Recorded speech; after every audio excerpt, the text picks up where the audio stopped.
sobre esse PAT, o Programa de Alimentação ao Trabalhador, que basicamente, para as pessoas entenderem, né, Cláudio, é o programa que, entre outras coisas, implantou o Vale Refeição.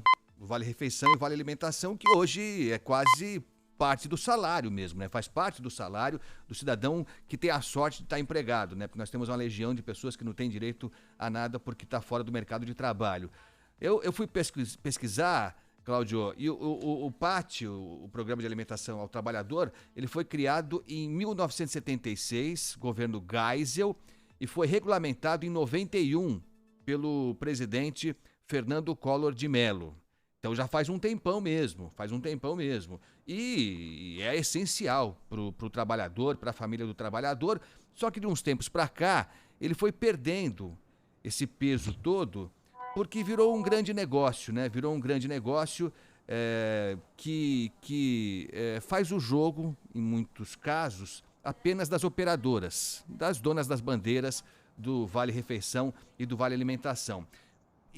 Inclusive havia, o nosso entrevistado vai falar um pouco sobre isso, o governo chegou a iniciar um estudo para tentar reformular esse programa de alimentação ao trabalhador, para superar essas dificuldades, mas acho que ficou mal parado. Mas quem vai falar mais sobre isso com a gente é o Dr. Luiz Carlos Moro, que é especialista no assunto, ele é advogado trabalhista e secretário-geral da Associação Americana de Juristas. Doutor Luiz Carlos Moro, muito bom dia, obrigado por atender aqui o convite da Rádio Bandeirantes. Muito bom dia, Agostinho, muito bom dia, Cláudio, e bom dia aos ouvintes da Rádio Bandeirantes. É um prazer falar com vocês. O prazer é todo nosso. É isso mesmo, né? O PAT foi perdendo um pouco o sentido, foi sendo mal utilizado, basicamente também por causa das taxas das administradoras que são cobradas, que inviabilizam, inclusive, a utilização desse serviço por alguns restaurantes e bares. Hoje ele não tem mais o impacto que tinha no começo, né, doutor Luiz Carlos? Agostinho, o PAT é uma ideia espetacular, uma ideia de trazer a alimentação de qualidade e esse ramo da nutrição é um ramo que movimenta a economia de uma forma essencial. Não há como fugir da alimentação. E há uma miríade, uma quantidade brutal de empreendedores desse ramo de alimentação que empregam uma quantidade enorme de trabalhadores, bares, restaurantes, padarias no Brasil inteiro. Talvez seja um dos ramos de negócio mais atomizados e dispersos pela economia. Em qualquer pequeno conglomeradinho urbano você encontra inúmeros bares, restaurantes, marmitarias, empresas de natureza familiar. O movimento da economia é gigantesco dessa seara. E a ideia é muito bonita, porque é de proporcionar a quem, especialmente a quem ganha até 5 salários mínimos, que é a ideia original do PAT, uma alimentação de qualidade. Acontece que financeirizaram o feijão. O objetivo de alimentação está sendo substituído por uma espécie de financeirização dessa instituição. E isso ficou muito mais grave depois que nós tivemos o advento dessa pandemia, porque os restaurantes tiveram que fechar e as empresas continuaram a fornecer os vales. E os trabalhadores não tinham sequer aonde gastar o seu dinheiro, vem normalmente num cartãozinho. Hoje é um dinheiro eletrônico, é um dinheiro em chip. E o que sucedeu? Uma enorme massa de pessoas foi conduzida, guindada a trocar isso. Então há um mercado paralelo, há uma série de vícios no sistema do PAT. E, infelizmente, esses vícios não me parecem que estão sendo direcionados à sua solução. Nós temos um verdadeiro oligopólio que conta disso, que toma conta desse sistema, principalmente algumas poucas bandeiras, muito vinculadas ao sistema financeiro, e isso suscita, na verdade, uma sobreexploração, porque quem paga isso é a população de um modo geral. Isso é algo financiado por benefícios tributários, benefícios fiscais.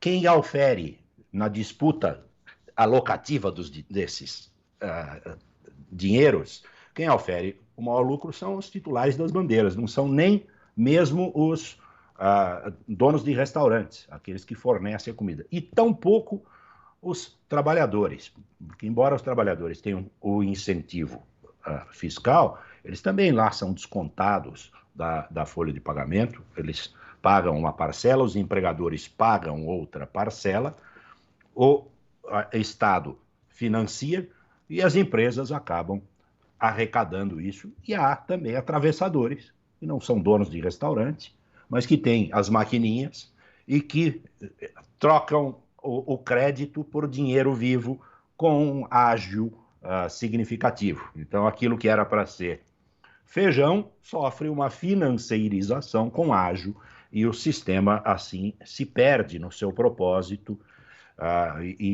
lamentavelmente, as tentativas de correção não são levadas a efeito, né? Isso estava no Ministério da Economia, passou agora para o Ministério do Trabalho, porque o Ministério do Trabalho foi recriado e desde janeiro deste ano houve uma consulta pública sobre isso.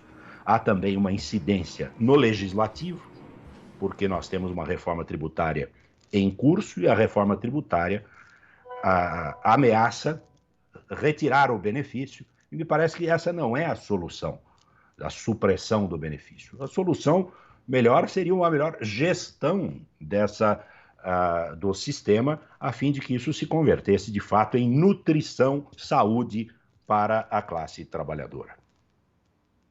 Doutor Luiz Carlos Moro, muito bem-vindo ao nosso programa. Eu queria saber, o senhor é claramente um especialista no assunto, né? E é por isso que está aqui conversando conosco. Eu queria saber do senhor assim, qual a solução para isso? Porque assim, o senhor fala na financiarização do cartão, né? Do crédito ali que tem para comida. Como impedir que isso aconteça? É possível impedir uma coisa como essa? Qual a solução de fato, para mim, fica que não tem como, afinal de contas, o sistema comprovar, né, atestar que o cidadão que gastou aquele dinheiro ali, aquele crédito, foi com comida, foi com feijão, e não trocando aquilo por olha, tome aqui R$100 no meu cartão e me devolve 80, né? E é isso que acontece. Eu queria saber, como especialista, como estudioso no assunto, o senhor vê alguma solução para isso? Não é simples, Cláudio. De fato, não é simples, mas também não é impossível. Em primeiro lugar, é preciso libertar tanto o trabalhador quanto o dono de restaurante de determinadas restrições contratuais. A primeira delas é o fato de que, ao receber um crédito de uma determinada bandeira, o trabalhador está vinculado ao gasto desse dinheiro no comércio que esteja contratado com esta bandeira. Ele não tem, por exemplo, algo que nós temos em relação a todo e qualquer sistema de previdência privada, portabilidade entre bandeiras. Então, você tem um restaurante ali próximo que lhe convém, que você tem uma comida que é aprazível lá para o trabalhador, mas ele não tem a bandeira do cartão que ele recebe do empregador. Esse sujeito é tentado a trocar por dinheiro para ir naquele restaurante mesmo, só que ele vai comer menos. Se ele tivesse, por exemplo, uma ideia singela de portabilidade dos créditos dele para toda e qualquer bandeira, bastaria que aquele restaurante tivesse uma bandeira, não precisaria ter aquele conjunto de adesivos que a gente costuma ver na porta de bares e restaurantes, para que o trabalhador pudesse gastar em comida.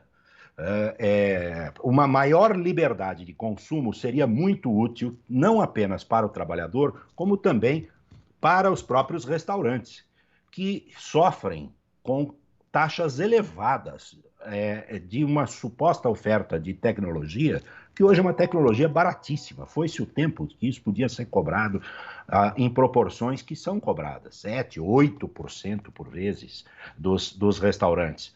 E isso acaba gerando vícios no sistema que aumentam o preço da comida, porque o restaurante tem que inserir esse custo na formulação do seu preço, impedem a utilização no gasto para o qual o serviço foi destinado e fazem com que nós tenhamos, ao invés de um sistema virtuoso, e ele nasceu concebido para ser virtuoso, um sistema vicioso, um sistema que acaba induzindo e essa é uma ideia simples, não é uma ideia de difícil realização, né? Instituir a portabilidade desses vales, poder fazer com que se troquem as bandeiras, facilitar a vida tanto do empreendedor, do dono do restaurante, que emprega muita gente, quanto do trabalhador que recebe esse benefício, e fiscalizar as empresas de fachada que promovem esse tipo de financeirização do negócio. São essas duas vertentes que me parecem necessárias na administração do sistema, Cláudio. Doutor Moro, não seria melhor acabar com esse negócio de cartão? Eu acho que eles não conseguem, porque isso virou um negócio tão rentável para as administradoras que o lobby não vai permitir, né? Vai cair matando em cima de qualquer, enfim, autoridade que tenha essa ideia. Mas não seria melhor pegar o crédito e pagar o trabalhador em dinheiro mesmo, sem cartão? Porque com isso ele teria o dinheiro para almoçar ou para comer onde desejasse, se desejasse, né? Simplesmente deposita lá, junto com o salário, o crédito da alimentação. Num mundo ideal, Cláudio, eu não tenho a menor dúvida de que sim. Num mundo perfeito, eu não tenho a menor dúvida de que sim. Acontece que o programa de alimentação, ele de alguma forma, nós estamos falando dos defeitos do sistema, nós não estamos falando de um vício que tenha sido tão difundido a ponto de nós podermos dizer que há mais financeirização do que alimentação. Não, há mais alimentação do que financeirização. Esse vício, felizmente, ainda é um vício excepcional, ele não é regra. Ele se transformou em regra no momento da pandemia, quando não havia mais restaurante. Agora, no momento da reabertura do sistema e do comércio e da oferta de serviços de restaurante, ele, pelo menos, tende a canalizar esse gasto na alimentação de qualidade dos trabalhadores. E esse mérito o programa tem. Se nós simplesmente desvincularmos o gasto desse crédito ao sistema de bares e restaurantes e padarias e ofertas de alimentação, nós correríamos o risco de fazer com que todo o esforço da sociedade em satisfazer esse benefício por meio de desoneração fiscal possa ser canalizado para outro tipo de despesa, para outro tipo de dispêndio. Então, me parece que o problema não está na circunstância de nós termos isso pago por outros meios de pagamento. O problema essencial está na ausência de fiscalização desses meios de pagamento e, principalmente, na canalização dos meios de pagamento à rede contratada por esses meios.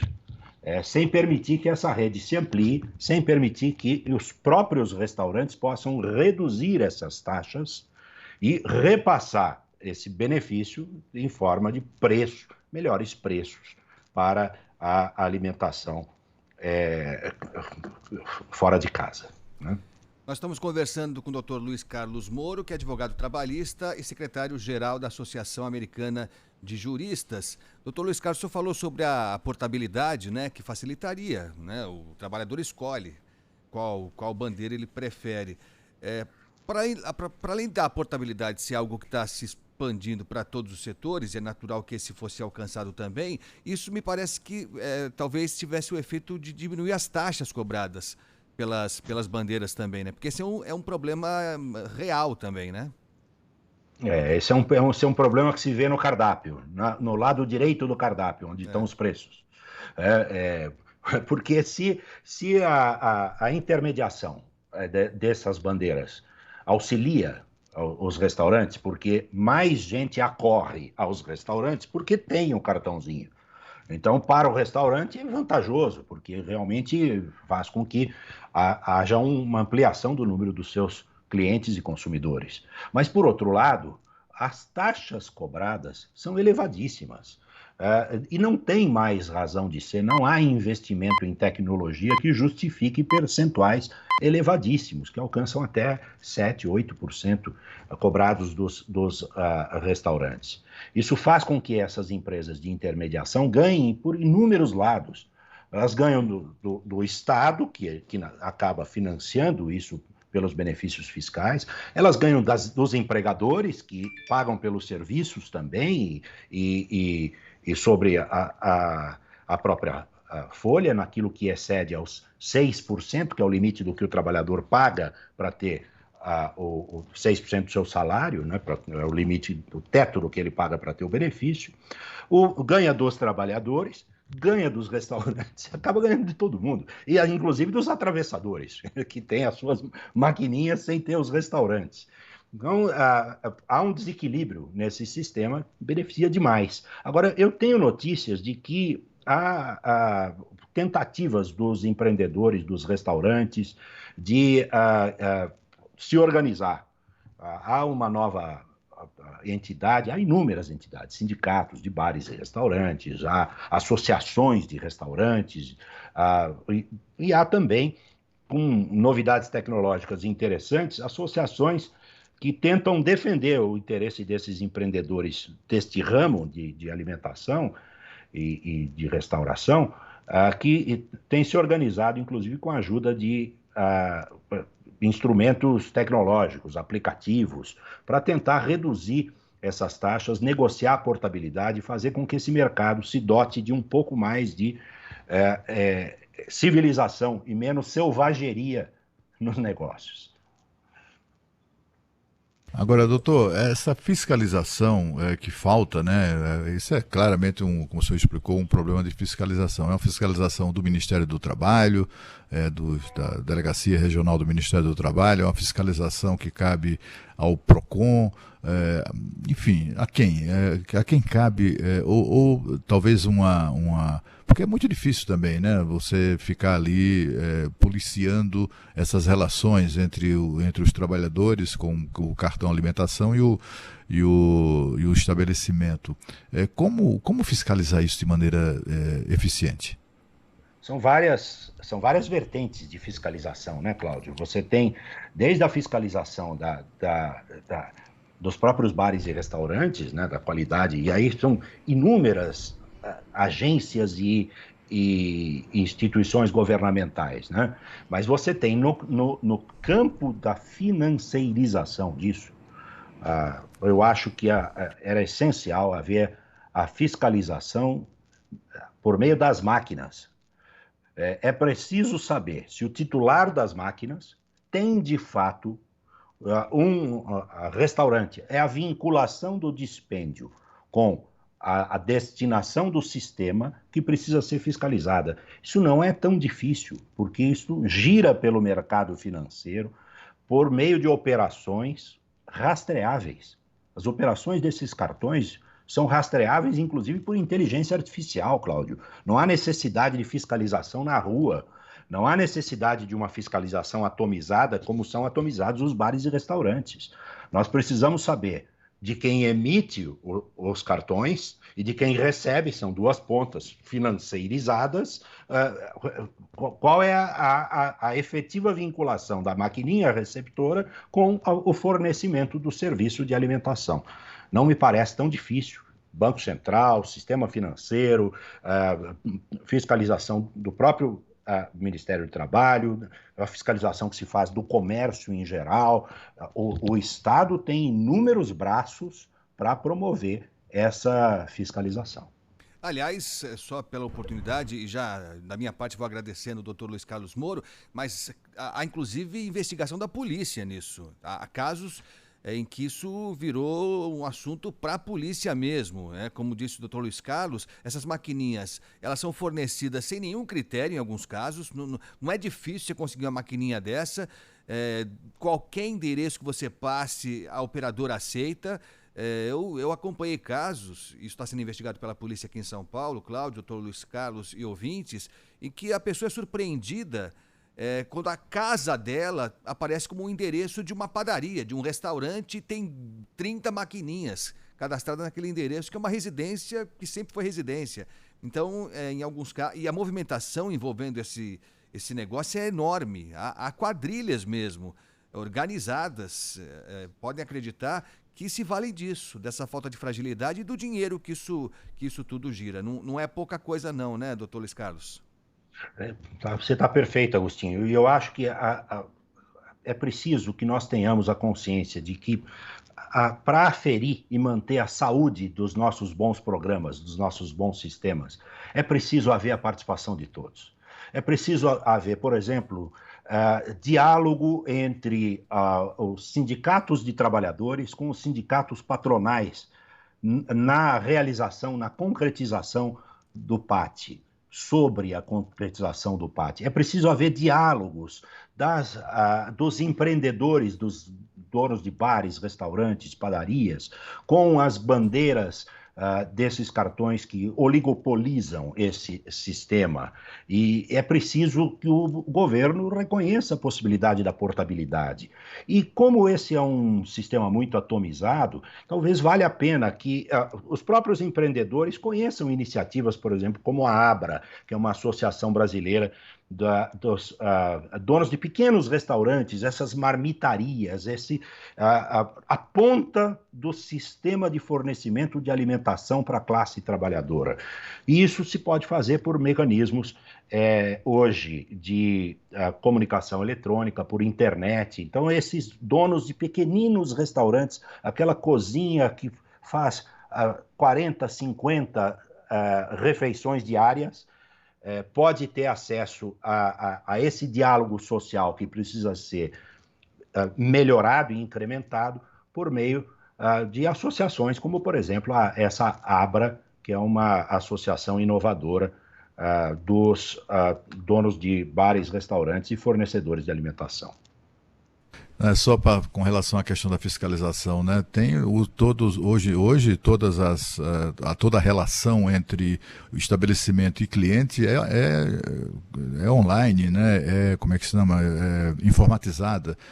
Portanto, assim, dá para estabelecer mesmo, como o doutor Moro explicou, a relação entre o que foi pago e o que foi consumido. Está lá na nota fiscal, né? Se houver se houver uma fiscalização sobre isso, que também é uma fiscalização que pode ser feita pelo próprio computador, né?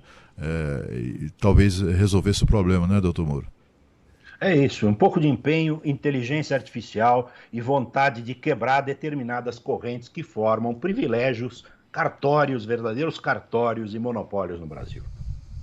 Perfeito. Doutor Luiz Carlos Moura, advogado trabalhista, secretário-geral da Associação Americana de Juristas. Foi um prazer tê-lo aqui conosco. Bom final de semana e até a próxima, doutor Moro.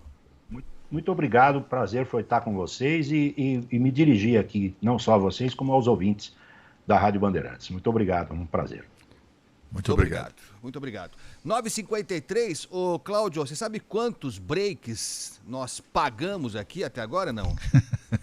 Nenhum. Tá de brincadeira, né, Cláudio? Como é que a gente vai pagar o seu salário, o meu? Não tem jeito. Mas, antes do break, informação importante do trânsito aqui em São Paulo.